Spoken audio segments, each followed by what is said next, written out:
دوستای گلم، امیدوارم که حالتون خوب باشه. در خدمتتون هستم امروز با آموزش این دوتا موتیف. خب این دوتا موتیف دقیقا کار تکرار شده، فقط این قلاب سایز 3.5 هست، این قلاب سایز 4.5 هست، این نخ کتان متوسط هست که من استفاده کردم و این نخ پشمی هست که با قلاب سایز 4.5-5 بافته میشه و بقیه کار تکرار میشه. بقیه کار شبیه هم دیگه است، فقط فرقشون سایزش و اینا به خاطر قلاب و جنس نخ هست. این یه ذره براق هست و اینم حالت پشمکی داره به خاطر اینکه پشم هست. این ژاکت ببافین میتونین ترکیبا رو تغییر بدین. مثلا این یکی رو با مشکی شروع کردم، رنگ بعد سفیده، اونو برعکس ببافین، با سفید شروع کنین و یک در میون مشکی سفید بذارین و کارهای ترکیبی کنار هم دیگه، ترکیب رنگ ها و یه دونه ژاکت ببافین. من این روزا چون دارم یه دونه پتوی ماندلون میبافم وقت ندارم این ژاکت رو درست کنم، ولی وقت گیر بیاد حتما من یه دونه از اینا ژاکت میبافم و آموزشش رو براتون میذارم. یه دونه حلقه جادویی میزنیم به هر روشی که شما بلدین.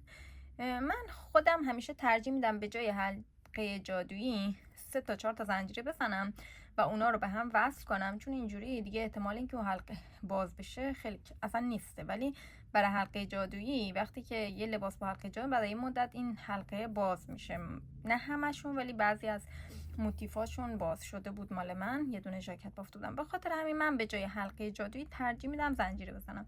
خب پس زنجیره میزنیم اگه شما خواستین حلقه جادویی بزنین. خب این نخ رو ضربدری قرار میدم، از اینجا قلاب وارد میکنم، نخ میگیرم میارم بیرون، اینو محکم میکنم. 1 2 و 3 یا 4 تا زنجیره میزنیم. من 4 تا زدم. توی زنجیره اولی قلاب فرو میکنم و اینو وصل میکنم. حالا 1 2 و 3 تا زنجیره میزنم. حکم پای بلند اول رو داره. تو حلقه که ایجاد شده 11 تا پایه بلند میبافم. 1 که با اون 3 تا زنجیره میشه 12 تا.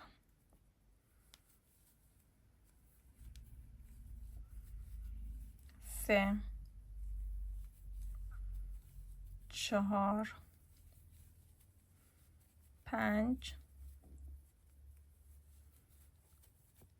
6 7 8 9 بشمارم 1 2 3 4 5 6 7 8 9 10. اینم 11 تا زنجیره داریم میشه 12. حالا من اینو وصلش میکنم به این 3 تا زنجیره با پایه وصل. اینو وصل میکنم، به جای که رنگ نخ مشکی رو ازش بکشم بیرون، رنگ نخ دومی رو میکشم بیرون، چون این رجمن میخوام با این کارو ببافم. یه دونه گره میزنم و از تو این میکشمش بیرون و اون کار پشت و اینو محکم میکنم. 1 2 و 3 تا زنجیره میزنم و توی همون جایی که پایه وصل زدم، توی همون پایه یه دونه دیگه پایه بلند میبافم. الان دور تا دور کار توی هر پایه 2 تا پایه بلند ما میبافیم. رج قبل با 12 تا شروع کردیم. این رج توی هر پایه 2 تا بزنیم آخر رج میشه 24 تا.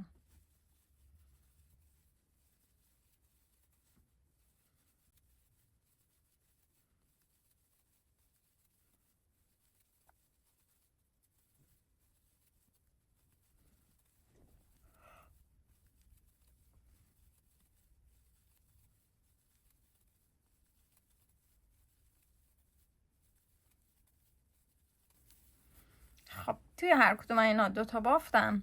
حالا با پایه وصلش میکنم به زنجیره سوم و شبیه رج قبل دیگه اینو از توش در نمیارم، به جاش اینو از توش میکشم بالا بیرون.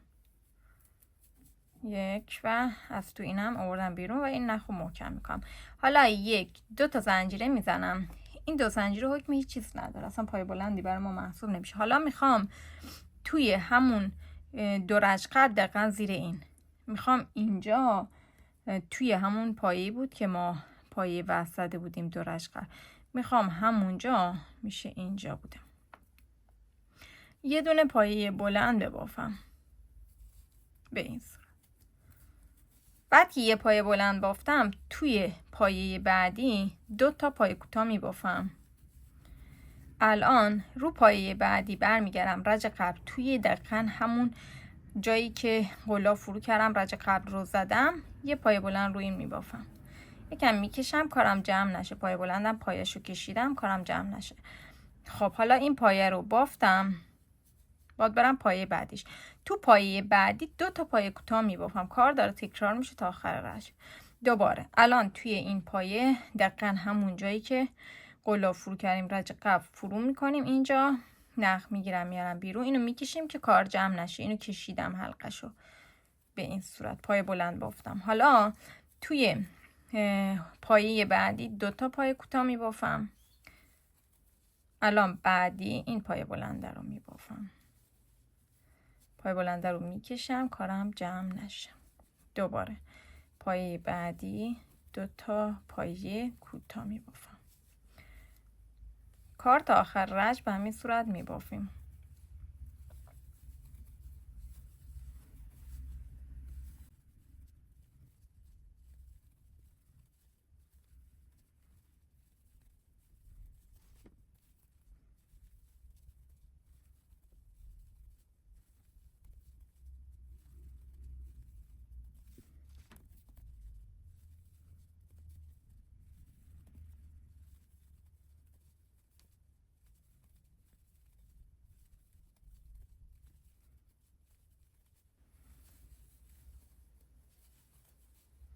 پایه آخرم 2 تا پایه کوتاه میبافم.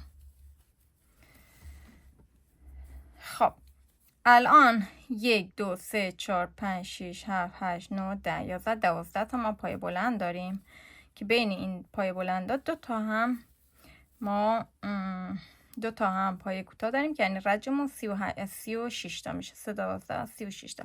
حالا وصلش میکنیم به این پایه بلند اول رج با پایه وصل و الان دوباره میخوایم نخ و تغییر بدیم. من فقط وصل میکنم برای کشیدن بیرون. این رنگ سفید رو از توش میکشم بیرون، برای شما رنگ روشن، هر رنگی که شما استفاده کردین. حالا همین جایی که وارد کردم 3 تا زنجیره میزنم که این 3 تا زنجیره حکم پایه بلند اول رو داره.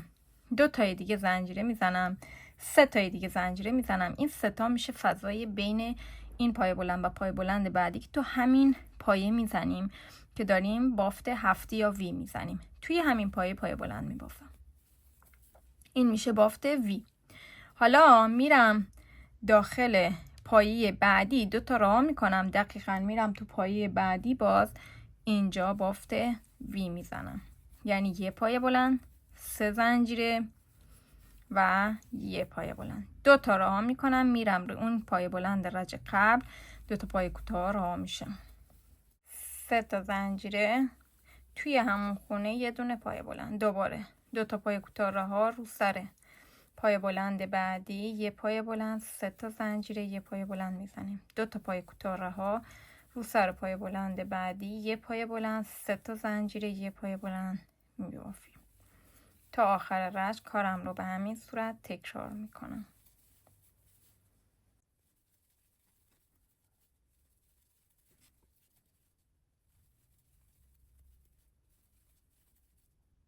نه 2 تا زنجیره میزنم، نه 3 تا زنجیره.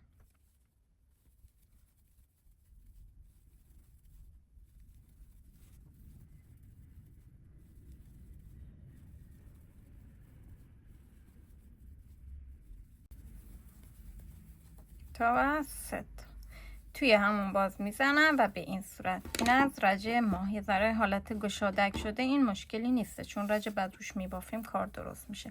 حالا توی زنجیره سوم اینجا من پایه وصل میبافم به این صورت. این دفعه دیگه اینجا نخ رو قیچی میکنیم، میخوایم نخ جدید رو وارد کنیم. دیگه اینجا کارمون رو قیچی میکنیم. خب حالا نخ رنگ جدید از داخل، دقیقا پشت این نخه، از داخل وی من این نخ سیاه رو میگیرم میارم بیرون و 3 تا زنجیره میزنم. حالا کار اونجور نشد، به نظرم اینو هم قیچی بکنم بهتر در میاد. حالا اینجا میچینمش دیگه تا نیاد بالا، کارمو قشنگی کارمو بگیرم. خب اینجا توی این بافت ویه من 3 تا زنجیره میزنم، 1 2 3. حکم پای بلند اول رو داره و بعد دوباره همینجا 4 تای دیگه پایه بلند میبافم. یعنی تو هر کدوم از این ویا تا آخر رج ما 5 تا پایه بلند میزنیم. دوباره میرم وی بعدی، 5 تا پایه بلند میبافم.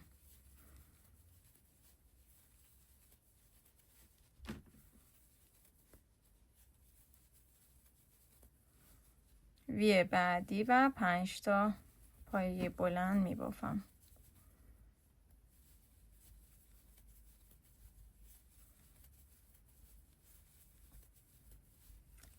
تا آخر رج تکرار میکنم کارم رو.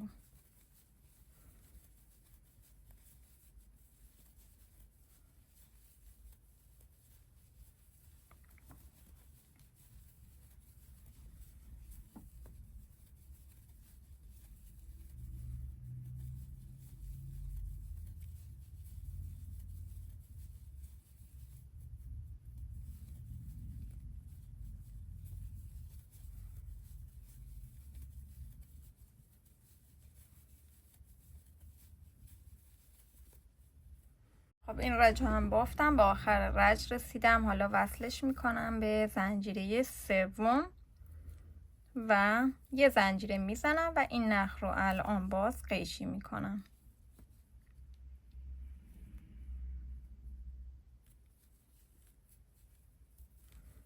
خب نخم رو قیچی میکنم.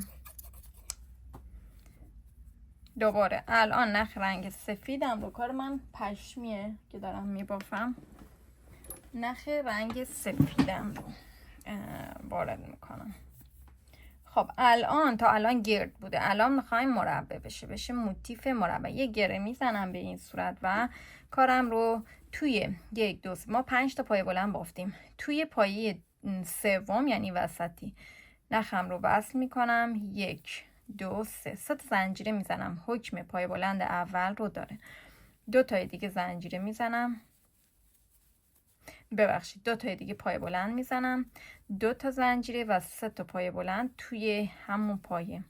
این میشه 4 تا شل ما برای گوشه های مربعمون میزنیم. این میشه شل اولی. حالا بین این شل تا شل بعدی، یعنی این گوشه مربع تا اون گوشه مربع، ما 2 تا از اینا رو میبافیم، بعد اینجا دوباره میایم شل میزنیم. حالا بعد که این 3 تا پایه بلند، 2 تا زنجیره، 3 تا پایه بلند بافتم، الان میخوام پایه بلند ببافم، ولی نه تو رج قبلی. اینجا میخوام پایه بلند ببافم.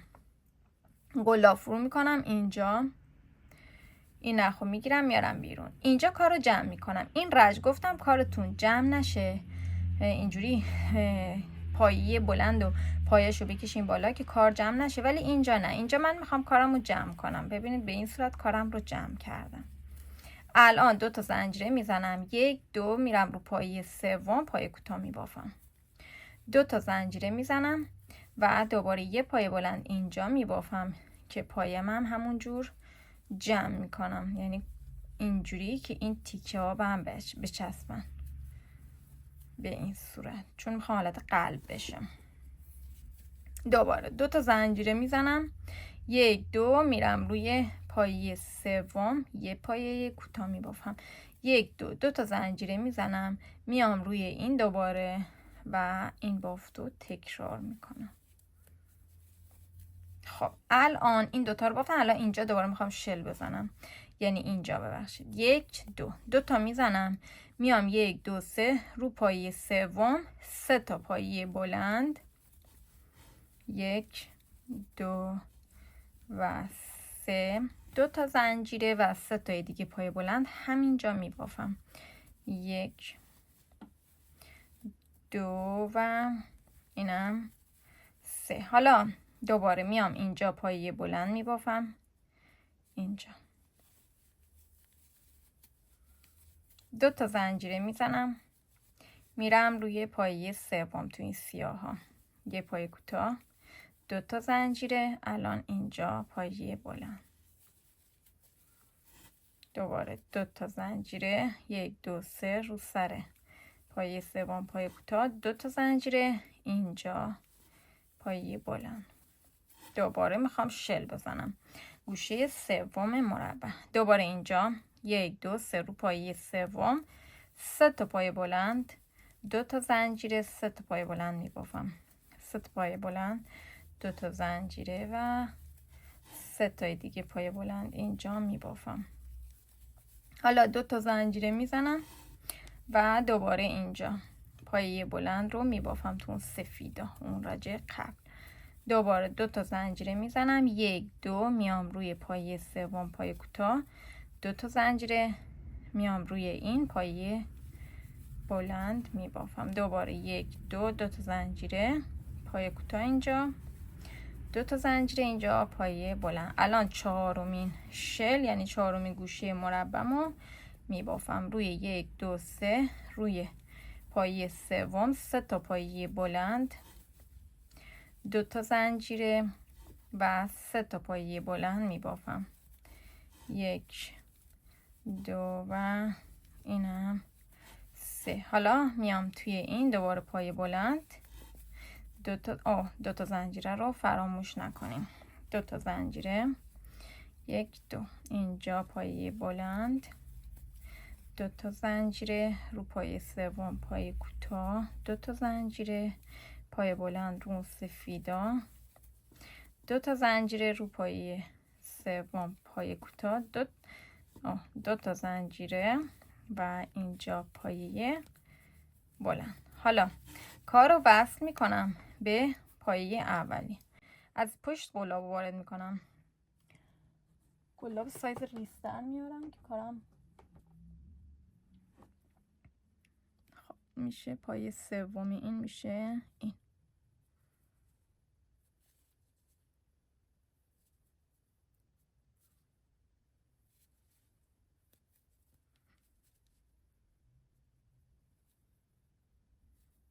خب اینو هم از توی این میارم، یه دونه هم زنجیره میزنم. خیلی خب، برای رج بعد از یه گوشه نخ رو وارد میکنیم. یه زنجیره میزنم و وصل میکنم به این شل یکی از این گوشا. 1 2 3 تا زنجیره میزنم. حکم پای بلند اول رو داره و 2 تای دیگه زنجیره من این 2 تای دیگه پای بلند توی این شل میبافم. خب من این شل این گوشه کار رو تموم نمی کنم، کاملش نمی کنم. آخر رش قبل از اینکه پای وصل بزنم اینجا تکمیلش میکنم. پس فقط توی این گوشه الان من 3 تا پای بلند بافتم. حالا میرم اینجا 1 2 3 4 5 6. ما 6 تا حفره داریم. تو حفره اول و آخر 7 حفره بعد از شل و اینجا حفره قبل از شل اینجا پای بلند میزنیم. تو حفره دوم از اینجا و 2 تا مونده به شل اینجا پای متوسط، 2 تای وسط هم پایه کوتاه. حالا با هم انجامش میدیم. حالا حفره اول بعد از شل 3 تا پایه بلند، 1 2 و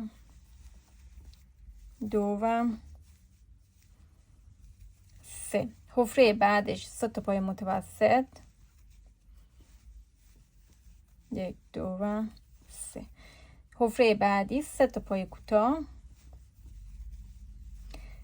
دوباره اینجا کوتاه، بعدیش هم کوتاه، دو تا از حفره‌های وسطی 3 تا پایه کوتاه اینور، 3 تا پایه کوتاه اینور. الان 3 تا پایه متوسط تو حفره بعدش 1 2 و 3. حفره قبل از شل 3 تا پایه بلند، 1 2 و 3. الان رسیدم به اون شل و یه شل روش میبافم. 3 تا پایه بلند، 2 تا زنجیره و 3 تا پایه بلند، 3 تا پایه بلند، 2 تا زنجیره و 1 2 و 3 تا آخر رش تکرار میکنم. دوباره حفره بعد از شل 3 تا پایه بلند، 1 2 و 3.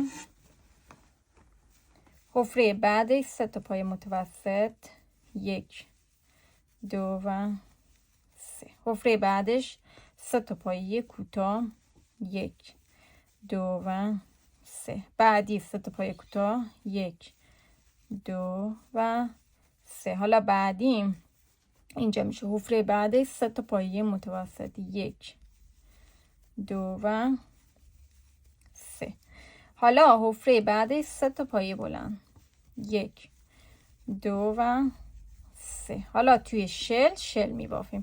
3 تا پای بلند، 2 تا زنجیره و 3 تا پای بلند. 3 تا پای بلند، 2 تا زنجیره و 3 تا پای بلند. خب دوباره اینجا 3 تا پای بلند، اینجا 3 تا پای متوسط، اینجا 3 تا پای کوتاه، 3 تا پای کوتاه، 3 تا پای متوسط، 3 تا پای بلند و شل. تا آخر میبافم، میام این تیکه رو با هم ببافیم. با آخر رج رسیدم. اینجا توی این شلی که اول کار 3 تا پای بلند بافتیم، ما 3 تا پای بلند میبافیم و 2 تا زنجیره. 1 2 3 1 2 و وصلش میکنیم به زنجیره سومی که اول کار بافته بودیم. یه زنجیره میزنم و این نخ رو قیچی میکنم.